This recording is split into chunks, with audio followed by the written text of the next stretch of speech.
সুপ্রিয় দর্শক, আসসালামু আলাইকুম। নিউজ বাংলা 24-এ আপনাদেরকে স্বাগতম। প্রথমেই জানিয়ে দিচ্ছি সংবাদ শিরোনাম। সরকারের ভেতরের একটি মহল নির্বাচন বানচালের কাজ করছে, মন্তব্য মির্জা ফখরুলের। ফকিন্নির বাচ্চা মন্তব্যর ব্যাখ্যা দিলেন রুমিন ফারহানা। ফজলুর রহমানের বক্তব্যের কারণে দল বিব্রত, যা বললেন প্রিন্স। প্রকৌশলী শিক্ষার্থীদের সঙ্গে পুলিশের ব্যাপক সংঘর্ষ। ডাকসু নির্বাচনের প্রচার শুরু, উৎসবমুখর ক্যাম্পাস। এতক্ষণ শুনছিলেন সংবাদ শিরোনাম। পুরো খবর পেতে ভিডিওটি শেষ পর্যন্ত দেখুন। সর্বশেষ খবর পেতে চ্যানেলটি সাবস্ক্রাইব করুন।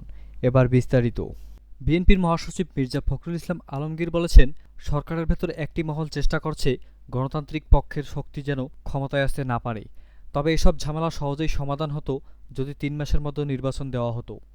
বুধবার ২৭ আগস্ট জাতীয় প্রেস ক্লাবে ভাসানী অনুসারী পরিষদ আয়োজিত এক আলোচনা সভায় প্রধান অতিথির বক্তব্যে তিনি এসব কথা বলেন। মির্জা ফখরুল বলেন, সরকারের মধ্যে একটি শক্তি গণতন্ত্রের পক্ষে শক্তির বিরুদ্ধে কাজ করছে। গণতন্ত্রের পক্ষের শক্তি ক্ষমতায় আসুক তারা চায় না। ১০ মাসের মধ্যে নির্বাচন দিলে আজকের সমস্যাগুলো হতো না। সরকারকে দ্রুত নির্বাচনের দাবি জানিয়ে বলেন, অতি দ্রুত সনদ সংস্কারের কাজ শেষ করুন, জটিলতা না বাড়িয়ে নির্বাচনের ব্যবস্থা করুন, এছাড়া কোনো বিকল্প নেই। মির্জা ফখরুল আরও বলেন, ইদানিং একটা বিষয় দেখে খারাপ লাগে, আজকালকার বেশিরভাগই মানুষ নষ্ট হয়ে গেছে, যেদিকে তাকাই সব প্রতিষ্ঠানে খালি দুর্নীতি। সেদিন এক ব্যবসায়ী বলেছিলেন যে আগে ১ লাখ টাকা দেওয়া লাগতো, এখন দেওয়া লাগে ৫ লাখ টাকা। আমাদের মননে যে পরিবর্তনটা আনার দরকার ছিল সেটা হয়নি। রাজনৈতিক নেতারা এসবের মধ্যে জড়িত হয়ে পড়ছেন, যেটা দেশের আরও বেশি ক্ষতি করছে। বাংলাদেশকে বাঁচানোর জন্য আমাদের সবাইকে এগিয়ে আসা দরকার। বিএনপির মহাসচিব বলেন, ৭১কে ভুলিয়ে দেওয়ার অনেক প্রচেষ্টা চলছে, কিন্তু তা সম্ভব নয়। কারণ আমরা আমাদের চোখের সামনে ভাইদের গলা কাটতে দেখেছি, মা বোনদের ইজ্জত নিতে দেখেছি। যারা সেদিন সহযোগিতা করেছে তারাই আজ বড় বড় কথা বলছে। আমাদের এখন অনেক বেশি সজাগ থাকতে হবে। যদি ভাবি সব ঠিক হয়ে গেছে তাহলে এটা অনেক বড় ভুল হবে। তিনি বলেন, সরকারের কাছে বলতে চাই, সংস্কারের জটিলতা দ্রুত শেষ করেন, নির্বাচনের চূড়ান্ত ব্যবস্থা গ্রহণ করুন এবং তার মধ্য দিয়ে জনগণের প্রতিনিধিত্বকে নিশ্চিত করুন। যারা ফায়দা নিতে চায় তারা কেউ কিন্তু বসে নেই। জাতীয় নাগরিক পার্টি এনসিপির নেতা হাসনাত আবদুল্লাহকে ফকিন্নির বাচ্চা মন্তব্যের ব্যাখ্যা দিয়েছেন বিএনপি সহ আন্তর্জাতিক বিষয়ক সম্পাদক ও একাদশ জাতীয় সংসদের সাবেক সংসদ সদস্য ব্যারিস্টার রুমিন ফারহানা। সম্প্রতি বেসরকারি টেলিভিশনের টকশোতে এ বিষয়ে প্রশ্ন করা হলে ব্যাখ্যা দেন তিনি। রুমিন ফারহানা জানান, তার ব্যবহৃত ফকিন্নির বাচ্চা শব্দগুলো আসলেই কোনো ব্যক্তির আর্থিক অবস্থান নয়, বরং একটি মানসিকতা বা চিন্তাধারাকে নির্দেশ করে। এই ব্যাপারটা একটা মাইন্ডসেট, এর মানে এটা নয় কেউ গরিব, বরং চিন্তাভাবনার নিচু মানসিকতার বহিঃপ্রকাশ। তিনি বলেন, এনসিপির যুগ্ম সদস্য সচিব হুমায়রা নূর এবং হাসনাত আবদুল্লার মতো নেতারা রাজনৈতিক বক্তব্যে যে ভাষা ব্যবহার করেন তা নিম্নমানের এবং সাধারণ মানুষের কাছে গ্রহণযোগ্য নয়। রুমিন ফারহানা দাবি করেন, তারা যে ভাষায় স্লোগান দেয় বা প্রতিপক্ষকে আক্রমণ করে সেটি বস্তির ভাষার সঙ্গে মিলে যায়। রোববার ২৪ আগস্ট এনসিপির দক্ষিণাঞ্চলের মুখ্য সংগঠক হাসনাত আবদুল্লার এক বক্তব্যে রুমিন ফারহানাকে বিএনপির আওয়ামী লীগ বিষয়ক সম্পাদক বলে মন্তব্য করেন। তার ওই বক্তব্যের জবাবে সোমবার ২৫ আগস্ট রুমিন ফারহানা নিজের ভেরিফাইড ফেসবুক পেজে কড়া প্রতিক্রিয়া জানান। পোস্টে তিনি হাসনাতের ছাত্রলীগ সংশ্লিষ্ট কিছু ছবি ও স্ক্রিনশটও প্রকাশ করেন। বিএনপির যুগ্ম মহাসচিব সৈয়দ এমরান সোহেল প্রিন্স বলেছেন, ফজলুর রহমানের বক্তব্যের কারণে দল বিব্রত, তাই সদস্যপদ স্থগিত করা হয়েছে। যে যত বড় নেতাই হোক, দলের বাইরে গিয়ে ব্যক্তিগত বক্তব্য বা অবস্থান, এই দায়ভার দল নেবে না। বুধবার ২৭ আগস্ট দুপুরে ময়মনসিংহ প্রেস ক্লাব মিলনায়তনে জাতীয়তাবাদী ক্ষুব্ধ জাতিগোষ্ঠী দলের প্রথম জাতীয় প্রতিনিধি সমাবেশ সফল করতে সংবাদ সম্মেলনে তিনি এসব কথা বলেন। এমরান সাহেল প্রিন্স বলেন, উনি একজন বিশিষ্ট মুক্তিযোদ্ধা, ত্যাগী ও সংগ্রামী মানুষ, তাকে আমরা সম্মান করি। কিন্তু তিনি যেটা বলেছেন সেটা তার ব্যক্তিগত মত। দল করতে গেলে সব ব্যক্তিগত বক্তব্য প্রকাশ্যে আনা যায় না। তিনি বলেন, বিএনপির সঙ্গে আমাদের সংগঠনের আনুষ্ঠানিক পথ চলা ২০০৭ সাল থেকে, যা ২০১৪ সালের ২৭ সেপ্টেম্বর স্বীকৃতি লাভ করে এবং অনুমোদিত হয়। তখন থেকে দলের মানববন্ধন, পদযাত্রা, সংগ্রাম, আন্দোলনসহ দল ঘোষিত বিভিন্ন কর্মসূচিতে আমাদের নেতাকর্মীরা সক্রিয় অংশগ্রহণ করেছেন।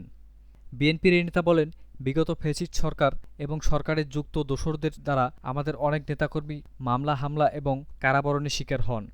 জাতীয়তাবাদী আদর্শের বিশ্বাসী নেতাকর্মীরা দলের সর্বোচ্চ পর্যায়ের নীতি নির্ধারকদের দ্বারা নির্দেশিত, নিয়ন্ত্রিত এবং পরিচালিত হয়েছে। তিনি বলেন, বিএনপির প্রতিষ্ঠাতা, বহুদলীয় গণতন্ত্র এবং বাংলাদেশি জাতীয়তাবাদের রূপকার শহীদ প্রেসিডেন্ট জিয়াউর রহমান বর্তমান চেয়ারপারসন দেশনেত্রী খালেদা জিয়া এবং তার সুযোগ্য সন্তান ভারপ্রাপ্ত চেয়ারম্যান তারেক রহমান আমাদের রাজনৈতিক রোল মডেল। তারেক রহমান প্রণীত রাষ্ট্র কাঠামো সংস্কারের ৩১ দফার সঙ্গে আমরা নিবিড় ও গভীরভাবে আবদ্ধ। ওই ঐতিহাসিক দলিলের ২য় নম্বরে বর্ণিত রেইনবো ন্যাশনসের আমরা সমতল অঞ্চলের পিছিয়ে থাকা জনগোষ্ঠীর ধারণপত্রের একটি রং। পূর্ণঘোষিত লং মার্চ টু ঢাকা কর্মসূচিতে অংশ হিসেবে শাহবাগ থেকে প্রধান উপদেষ্টার বাসভবন যমুনার দিকে যাওয়ার সময় প্রকৌশলী শিক্ষার্থীদের মিছিলে বাধা দিয়েছেন পুলিশ। পুলিশ শিক্ষার্থীদের ছত্রভঙ্গ করতে টিয়ারশেল ও সাউন্ড গ্রেনেড নিক্ষেপ করে। এতে বুয়েটের বেশ কয়েকজন শিক্ষার্থী আহত হন। আজ বুধবার দুপুর ১:৩০টার দিকে হোটেল ইন্টারকন্টিনেন্টালের সামনে পুলিশ ব্যারিকেড ভেঙে শিক্ষার্থীদের সামনে এগিয়ে যেতে চাইলে পুলিশ তাদের ছত্রভঙ্গ করে দেয়। একই সঙ্গে পুলিশ কয়েক রাউন্ড টিয়ারশেল গ্যাস ও সাউন্ড গ্রেনেড নিক্ষেপ করে। এর আগে আন্দোলনরত শিক্ষার্থীদের ৩ দফা দাবি নিয়ে দ্বিতীয় দিনের মতো শাহবাগ এলাকা অবরোধ করে বিক্ষোভ করেছেন। এ সময় তাদের স্লোগানে পুরো এলাকা উত্তাল হয়ে ওঠে। তাদের স্লোগানের মধ্যে রয়েছে আপোষ না সংগ্রাম, সংগ্রাম, সংগ্রাম, কোঠা না মেধা, মেধা, মেধা, সব মুখের এক বয়ান, ডিপ্লোমা টেকনিশিয়ান, অবৈধ ডিপ্লোমা কোটা অবসান চাই, কোটার নামে অবিচার বন্ধ করো, কোটা প্রথা ভেঙে দাও, মেধাবীদের অধিকার ফিরিয়ে দাও। শিক্ষার্থীদের ৩ দফা দাবি হলো ডিপ্লোমা প্রকৌশলীদের নামে আগে প্রকৌশলী লিখিত না দেওয়া, ডিপ্লোমা প্রকৌশলীদের কাউকে পদোন্নতি দিয়ে নবম গ্রেডের উন্নতি না করা ও দশম গ্রেডের চাকরিতে প্রবেশের ক্ষেত্রে স্নাতক প্রকৌশলীদের সুযোগ দেওয়া। জুলাই গণ অভ্যুত্থানের পর ঢাকা বিশ্ববিদ্যালয় ক্যাম্পাসে ভয়হীন পরিবেশ তৈরি হয়েছে। আবাসিক হলগুলো থেকে গেস্ট রুম সংগৃহীত নির্যাতন করা বিদায় নিয়েছে। হলে হলে গণরুমে গাদাগাদি করে আর থাকতে হচ্ছে না শিক্ষার্থীদের। এখন আর কাউকে জোর করে রাজনৈতিক সভা সম্মেলনে নেওয়া হয় না। গণ অভ্যুত্থানের পর এবার অনেকটাই ভয়হীন পরিবেশে ঢাকা বিশ্ববিদ্যালয় কেন্দ্রীয় ছাত্র সংসদ ডাকসু ও হল সংসদ নির্বাচন হতে যাচ্ছে। গতকাল মঙ্গলবার ভোটের আনুষ্ঠানিক প্রচার শুরু হয়েছে। শিক্ষার্থীদের প্রত্যাশা, ডাকসু নির্বাচনের মধ্য দিয়ে বিশ্ববিদ্যালয়ে যেন শিক্ষা ও গণসেবার সুস্থ পরিবেশ ফিরে আসে, লেজুরভিত্তিক রাজনীতির অবসান হয়, ক্রিয়া ও সংস্কৃতির কর্মকাণ্ডের প্রসার ঘটে। ডাকসু নির্বাচন নিয়ে অপরাধ বিজ্ঞান বিভাগের ৩য় বর্ষের ছাত্রী নাদিয়া ইসলাম প্রথম আলোকে বলেন, এখন একটা উৎসবমুখর পরিবেশ তৈরি হয়েছে।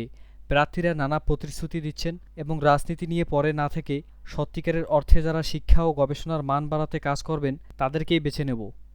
ভোটের প্রচার শুরুর প্রথম দিনেই বিভিন্ন আবাসিক হল, অনুষদ ও ইনস্টিটিউটের সামনে প্রার্থীদের পরিচয়সহ ব্যানার, ফেস্টুন ও প্লাকার্ড দেখা গেছে।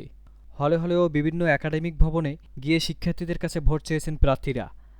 সামাজিক বিজ্ঞান অনুষদের সামনে গতকাল দুপুরে কথা হয় অপরাধ বিজ্ঞান বিভাগের ছাত্রী মাসিয়াত লামিসার সঙ্গে। ডাকসুর নির্বাচন নিয়ে প্রত্যাশা করেন এমন প্রশ্নে তিনি বলেন, ঢাকা বিশ্ববিদ্যালয় অনেকের কাছে রাজনৈতিক বিশ্ববিদ্যালয় হিসেবে পরিচিত পেয়েছি। এই জায়গাটি পরিবর্তন আসা দরকার। এবারে ডাকসু যেন সেই পরিবর্তন আনে। কেন্দ্রীয় শহীদ মিনারে শ্রদ্ধা জানিয়ে প্রচার শুরু করেছেন বামপন্থী ছাত্রী সংগঠনের উদ্যোগে গঠিত প্রতিরোধ পর্ষদ প্যানেলের প্রার্থীরা। এই প্যানেলের ভিপি সভাপতি প্রার্থী শেখ তাসনিম আফরোজ ইমি।